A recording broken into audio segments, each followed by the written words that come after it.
اگر ارشد شریف اپنی شہادت تک نہ لڑتا، عمران ریاض خان اغوا تک نہ لڑتا اور عمران خان اپنی گرفتاری تک نہ لڑتا تو یہ سسٹم اتنا زیادہ ننگا کبھی نہ ہوتا۔ اگر آواز نہ اٹھائی تو ضمیر شرمندہ ہوگا اور اگر آواز اٹھائی تو جیل میں ڈال دیا جائے گا۔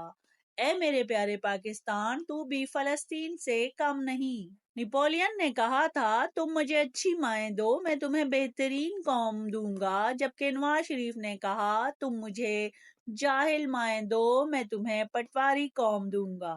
عدلیہ کو اپنا وقار بحال کرنا ہوگا، اسٹیبلشمنٹ کو تو اپنی قدر کھو ہی چکی ہے۔ عدلیہ بھی ہچکولے کھا رہی ہے۔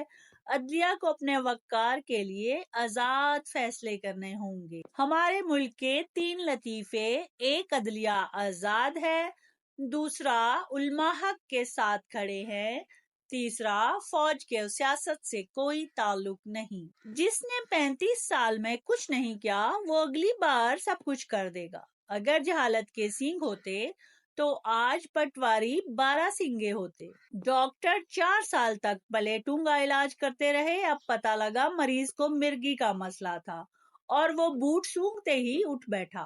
نواز شریف بغیر دانتوں والا شیر ہے، اب کاٹ نہیں سکتا، صرف چاٹ سکتا ہے۔ وہ آیا نہیں بلکہ لایا گیا ہے۔ بس اتنا 30 مار خان ہوتا تو بیوی کی میت کے ساتھ آتا، سچ جان کر جیو۔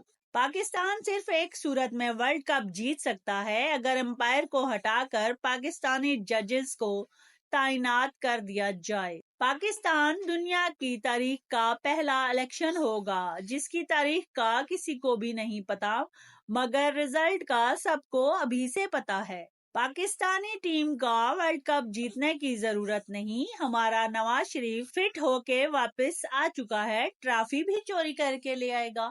پٹواریوں کو جو جنت کے ٹکٹ بانٹے گئے ہیں وہ 75 کے نوٹ جیسے ہیں، نہ چلسی تے نہ جنت ملسی۔ وہ جھوٹ سنانے آیا ہے، پھر مال بنانے آیا ہے۔